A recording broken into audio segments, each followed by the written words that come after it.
Hello नमस्कार, मैं doctor Surendra खंसली ज्योतिष आचार्य ज्योतिष की इस नई श्रृंखला में आपका स्वागत करता हूं। आज कर्क राशि और कर्क राशि के कुछ विशेष टिप्स बताएंगे कि कैसे धन की प्राप्ति हो सके और जो आपकी फाइनेंशियल जो ग्रोथ है उसमें किस तरह से इजाफा हो सके। तो जो आपका धन है, धन आपके पास है, कर्क राशि वालों के पास कैसे आए, इस पर विशेष चर्चा करते हैं आज।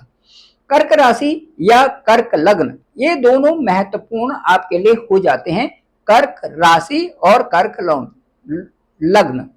अब जो असेंडेंट है उसको भी देखें और जो जडाइक साइन है उसको भी देखें कि आपका जो कर्क राशि है उससे देखें कि यदि वो कर्क लग्न होता है, यदि राशि से भी देखते हैं तो राशि के जो लॉर्ड हैं वो चंद्रमा है और जो राशि के लॉर्ड के बाद जो अगला स्थान है वहां पर सूर्य का घर है। इसी तरह से यदि लग्न से भी देखते हैं असेंडेंट से भी कि जो कैंसर जडाइक साइन है वहां से भी देखते हैं तो पहला स्थान चंद्रमा का और दूसरा स्थान सूर्य का। इसी तरह से लग्न से भी सेम बनता है। अब जो सूर्य और चंद्र है इन पर फोकस करें कि सूर्य और चंद्रमा क्यों महत्वपूर्ण है इस राशि के लिए। इसलिए ये जल तत्व की राशि है। पुनर्वसु, पुष्य और अश्लेषा इन तक 3 नक्षत्रों से मिलकर के ये राशि बनी हुई है और साथ साथ में इन राशियों में जो सम्मिश्रण है वो जैसे पानी के साथ में तरंगे होती हैं, इसी तरह से इमोशंस और हाईली सेंसिटिव राशि भी इसको माना जाता है। कर्क राशि को इमोशनल भी माना जाता है। अब ये सारी चीजें होने से ये देखेंगे कि जो चंद्रमा है, चंद्रमा क्योंकि 15 दिन के लिए बढ़ते हैं और फिर 15 दिन में घटते हैं, तो जो घटने और बढ़ने का अंतराल है, जो ये पक्ष कहते हैं हम शुक्ल पक्ष, शुक्ल पक्ष उसे कहते हैं जो अमावस्या के बाद शुरू होता है और अमावस्या के बाद शुरू होकर के पूर्णमासी तक चलता है, इसे कहते हैं शुक्ल पक्ष। और जो पूर्णमासी के बाद चलता है और उसके बाद अमावस्या तक आता है इसे कहते हैं कृष्ण पक्ष।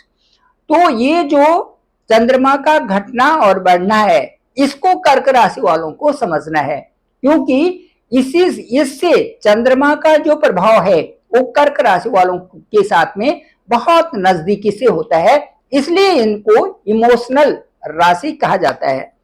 अब इसके साथ साथ में सूर्य का प्रभाव देखिए कि सूर्य इनके ठीक दूसरे स्थान में, राशि से दूसरे स्थान में और लग्न से दूसरे स्थान के जो लॉर्ड हैं वो हैं सूर्य। अब जो दूसरा स्थान होता है ये मार्केश भी होता है। यदि लग्न से हम देखते हैं तो सेकेंड हाउस मार्केश भी होता है।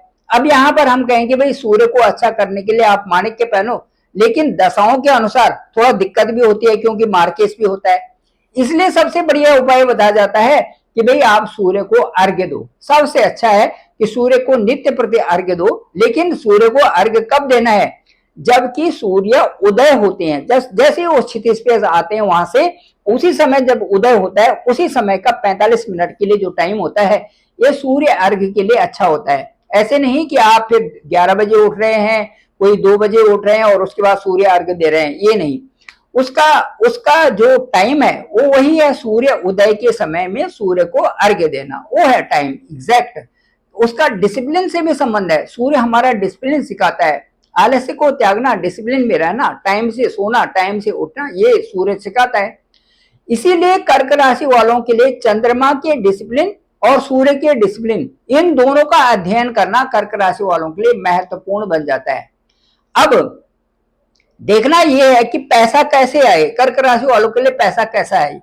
तो जो सूर्य और चंद्रमा है इनके प्रभाव से इनका सिक्योरिटी वाला पॉइंट जो होता है वो बड़ा मजबूत होता है, सिक्योर रहना। दूसरा, अपने घर और परिवार से संबंधित उनको भी सिक्योर रखना। इसके लिए इनकी बड़ी अच्छी बात होती है पैसे पर कि पैसा आ रहा है तो उसको ऐसे ही खर्च नहीं करना है, ये इनका पहला पॉइंट है। सबसे पहले जो कर्क राशि है इनकी धन को अद्भुत भावनात्मक सुरक्षा इनके लिए बहुत महत्वपूर्ण होता है कि लॉस ना हो जाए। ये आपको समझना है कि भाई जो पैसा आ रहा है वो गलत रास्ते पर न जाए। एक तो ये है सबसे पहले कि उसको आपने सही रूप में यूज करना है, तो ये सबसे पहला पड़ाव होगा, सबसे फर्स्ट, जिसमें कि आपको पैसे को अच्छा बचा सकते हैं। पैसे का गलत उपयोग न हो, पहला। क्योंकि भावनात्मक कंट्रोल जो आपका है उसको आपने इसमें जोड़ना है। तो आमदनी का जो मैनेजमेंट, सबसे पहले आपने आमदनी का जो इनकम है उसके मैनेजमेंट को समझना है कि वो सफल, सक्सेसफुल है कि नहीं। इसके साथ साथ में जो दूसरा जो बहुत महत्वपूर्ण है, क्योंकि चंद्रमा यदि आप काल पुरुष की कुंडली से देखते हैं तो ठीक 4th हाउस के लॉर्ड, यहाँ 4th हाउस के लॉर्ड हैं चंद्रमा। तो ये कनेक्टेड है आपकी पुश्तैनी जमीन से, ये कनेक्टेड है आपके पुश्तैनी कारोबार से, और ये कनेक्टेड है आपके मजबूत जो घर से संबंधित जो चीजें हैं, प्रॉपर्टी है, रेंट है, होटल्स है, इनसे पैसे आना ये संभव है। तो आपके यदि कारोबार होते हैं, यदि आपका प्रॉपर्टी का है, घर से संबंधित बिजनेस है, आपका रेंट है, आपका प्रॉपर्टी है, आपका होटल्स है, तो इनके अनुसार यदि आपका चंद्रमा मजबूत है तो कर्क लग्न और कर्क राशि वालों के लिए, जिनके लिए 10 से और 20 के बीच में डिग्री के बीच में चंद्रमा होता है, इस स्थिति में चंद्रमा के मजबूत होने से इनको ये लाभ की प्राप्तियां हो सकती है। और इस तरह का यदि कारोबार करते हैं, यदि पुश्तैनी कारोबार है इनके पास, दूसरा घर संबंधी, प्रॉपर्टी संबंधी, और उसके साथ साथ में जो बिजनेस है, होटल्स है, रेंट है, ये सारी चीजें, यदि इस तरह का पुश्तैनी कारोबार है तो इससे इनको लाभ की ज्यादा संभावना बढ़ जाती है। और इसके साथ साथ में जो 10 से और 20 डिग्री के बीच में यदि आपका चंद्रमा है, मजबूत है, तो बहुत अच्छी इसमें प्राप्तियां भी संभव आपके साथ में है। दूसरा ये हो गया कि कैसे धन को आप कमा सकते हैं। तीसरा, इसके साथ साथ में मैं ये बताऊंगा कि इसके साथ साथ जो ये अभी मैंने 2 बताए हैं, इनके साथ साथ में सूर्य देव की और चंद्रमा की, दोनों की स्थितियां भी आपकी जन्म कुंडली, आपका जो नेटाल होरोस्कोप है, उसमें भी देखना है कि सूर्य किस राशि में है और किस हाउस में है, ये भी बहुत महत्वपूर्ण है। और चंद्रमा किस राशि में है और किस हाउस में है। जो 12 जो खाने हैं, जो 12 जो खाने हैं, उनमें से चंद्रमा और सूर्य का कहां पर अपना अस्तित्व बना हुआ है, ये भी एक महत्वपूर्ण जानकारी आपके लिए है। इसके साथ साथ में मैंने बताया था कि 10 और 20, 10 के बाद और 20 तक की जो डिग्रीज हैं, इनमें चंद्रमा का रहना ये भी एक अच्छी स्थिति, मजबूत स्थिति है। फिर ये देखना है कि चंद्रमा एग्जाल्टेड है तो बहुत अच्छी बात है, अपनी राशि में है तो बहुत अच्छी बात है। इन चीजों को भी देखना बहुत अच्छा इस समय रहेगा और उसकी कैलकुलेशन में ये बहुत मददगार भी होते हैं।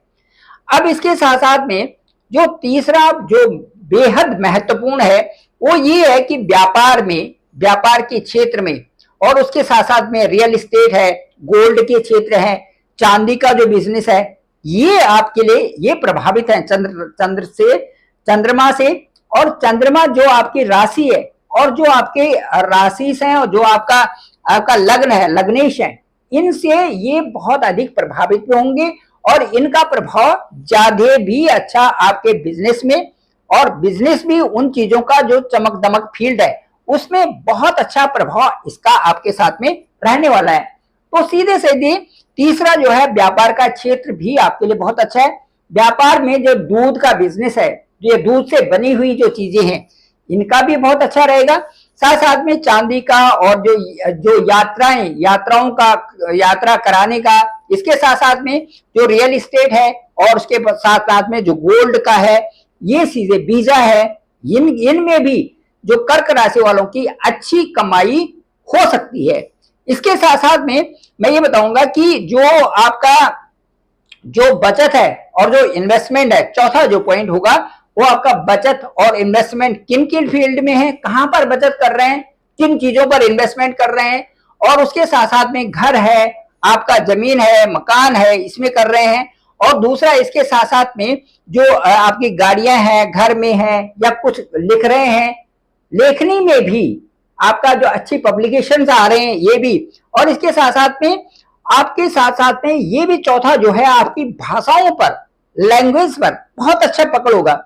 जिस लैंग्वेज को आप पकड़ रहे हैं उसमें बहुत अच्छी पकड़ भी आपकी बन रही होगी। ये कर्क राशि और कर्क लग्न से आपको पता चल जाएगा। इसके साथ साथ में मैं ये कहूंगा कि एक अच्छे कहानीकार भी हो सकते हैं, एक अच्छे लेखन में बहुत अच्छे पोएट्स बन सकते हैं, पॉइंट अच्छे बन सकते हैं। ये सारी चीजें आपके लिए बहुत बेहद महत्वपूर्ण है जानने के लिए, जिसको आप लग्न से और दूसरा लग्न के सेकंड हाउस यानी कि धनेश यानी कि सूर्य से भी आप पता कर सकते हैं। इसके साथ साथ में जो पांचवा पॉइंट जो बहुत महत्वपूर्ण आपके लिए है कि धन कैसे आपके पास आए, वो है लग्नेश और धनेश, जो फर्स्ट हाउस यानी चंद्रमा, सेकेंड हाउस यानी कि सूर्य, इन दोनों जो फर्स्ट और सेकेंड हाउस है, इनमें जो चंद्रदेव हैं और सूर्य देव हैं, ये आपके लिए फाइनेंशियल जो सपोर्ट किस तरह से कर रहे हैं और वहां पर चंद्रमा और सूर्य का मजबूत होना कितना जरूरी है, ये देखना बहुत जरूरी है। यदि सूर्य जो धनेश है और यदि कहीं पर खराब है तो धन को प्रभावित जरूर करता है। इस राशि के जो लॉर्ड है वो है चंद्रमा। चंद्रमा अपने देखने 6, 8, 12 में तो नहीं है, या फिर वहां पर मैलिफिक तो नहीं है, उनके साथ में शनि तो नहीं है, उनके साथ में राहु तो नहीं है। उस समय दशा के अनुसार भी इस तरह का क्या बना हुआ है, ये देखना बहुत जरूरी है। उसी तरह से सूर्य के साथ में राहु, सूर्य के साथ में शनि या सूर्य के साथ में कुछ इस तरह की स्थितियां बनी हुई है जो एस्पेक्ट करती हैं सूर्य को, और उन स्थानों में 6, 8, 12 में या जहां पर भी अच्छा स्थिति नहीं बनती वहां पर तो नहीं है। ये चीजें देखनी बहुत आवश्यक है। यदि ये नहीं है तो अच्छी फाइनेंशियल ग्रोथ होगी, और यदि ये है उनके साथ में इस तरह की परिस्थितियां बनती हैं तो वहां पर फाइनेंशियल ग्रोथ कम होगी या वो प्रभावित किन्हीं न किन्हीं कारणों से जरूर प्रभावित होगी। इसके साथ साथ में मैं ये बताना चाहूंगा कि जो इसका सबसे अच्छा कारण है, यदि सूर्य आपके साथ में राहु के साथ में है या शनि के साथ में है, 6, 8, 12 में बैठे हुए हैं, तो वहां पर सबसे अच्छा तरीका यह है कि सूर्य अर्घ्य देना। सूर्य को सुबह सुबह तांबे के लोटे में उसमें रक्त वाली जो जो लाल वर्ण की जो पंखुड़ियां होती हैं, जो गुलाब की है, इस तरह से उसमें डाल करके और उसके बाद सूर्य को अर्घ्य देना, ये बहुत अच्छा है। इसके साथ साथ में इसको समय पर ही करना है। आपने सूर्य का जो समय मैंने बताया था कि 45 मिनट्स जिस समय क्षितिज पर वो आते हैं, जिस समय वो जो सूर्य का उदय होने का समय है, उसी समय 45 मिनट्स के अंतर्गत इसको करेंगे तो बड़ा आपको लाभ की स्थिति बनेगी। इसके साथ जो छठा जो पॉइंट है वो ये है कि चंद्रमा को मजबूत करने के लिए, यदि आपके चंद्रमा कहीं मैलेफिक है, अच्छा प्रभाव नहीं है, दशा अंतर दशा में भी ठीक नहीं है, तो चांदी पहने आप। चांदी को आप गले में भी डाल सकते हैं, चांदी को आप हाथ में भी पहन सकते हैं, उसका फायदे होता है। कड़ा भी चांदी का पहन सकते हैं। साथ साथ में चांदी का गिलास अपने पास रखें कर्क राशि वाले, और उस गिलास से पानी पी, तो उससे भी आपका चंद्रमा मजबूत होगा। इसके साथ साथ में दूध और चीनी का आप दान कर सकते हैं, गरीबों को दान कर सकते हैं, मंदिर में भी दे सकते हैं। दूध चीनी का दान करें, ये भी, इससे भी चंद्रमा आपको मजबूत होगा। साथ साथ में चांदी भी गरीब को दान कर सकते हैं, चांदी है, चांदी भी गरीब को दान कर सकते हैं।